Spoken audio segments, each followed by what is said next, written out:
একে একে মাছগুলো আমি ভেজে নেব।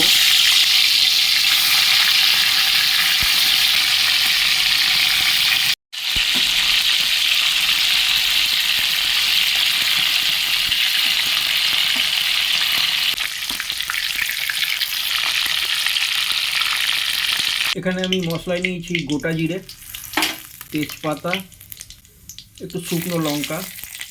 ওই মাছ ভাজার তেলেতেই আমি দিয়ে দিলাম, তেলটা আমি কমিয়ে নিয়েছি। আরও কিছু মশলা আমি যোগ করব। টমেটোটা আমি সেদ্ধ করে যেমন খোসা ছাড়িয়ে নিই, এতে স্বাদটা আরও সুন্দর হয়। নিয়েছি 2 কোয়া রসুন, কিছু আদা ও পেঁয়াজ কুচি।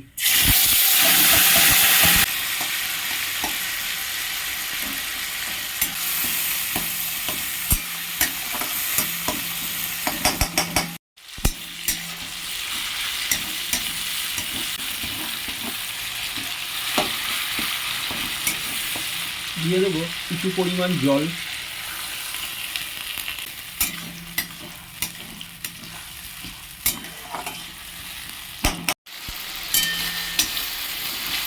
এক চামচ হলুদ গুঁড়ো, জিরে গুঁড়ো, ধনে গুঁড়ো।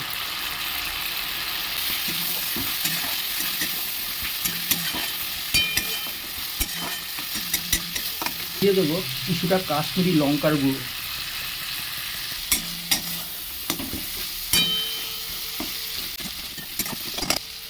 দিয়ে দেবো কিছুটা জল। আবারও কষবো পুরো মশলাটাকে।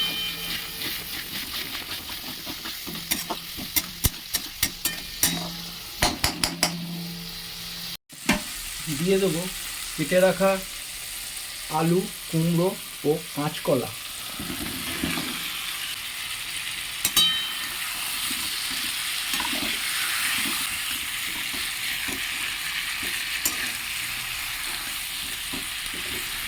তার সাথে দিয়ে দেবো কিছুটা বেগুন।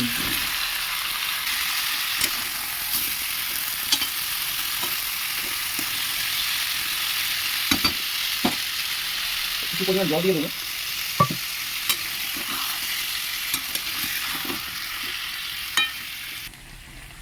দিয়ে দেবো স্বাদ ও পরিমাণ মতো নুন।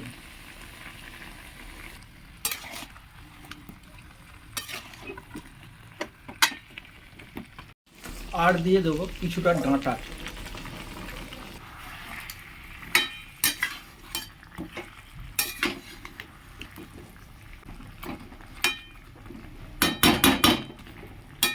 দিয়ে দেবো জল, এটা ঝোল হবে। ওপর থেকে ঢাকা দিয়ে দেবো।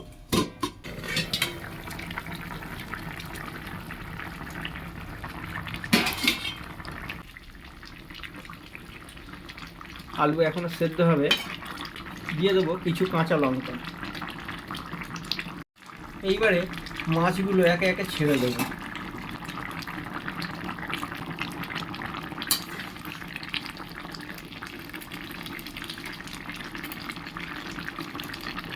যাতে মাছ ঝোল, স্যুপ বা রসগুলো একে অপরের সঙ্গে মিশে যায় এবং ঝোলটা সুস্বাদু হয় ও পুষ্টিকর হয়।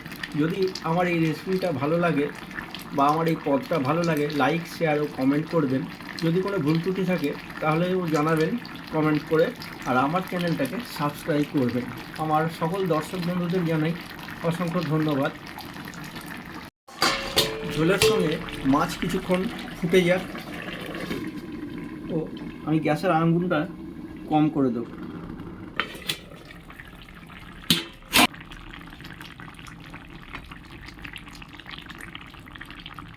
আমার এই ঝোলটা সম্পূর্ণ রেডি হয়ে গেছে। এবার আমি নামিয়ে নেব।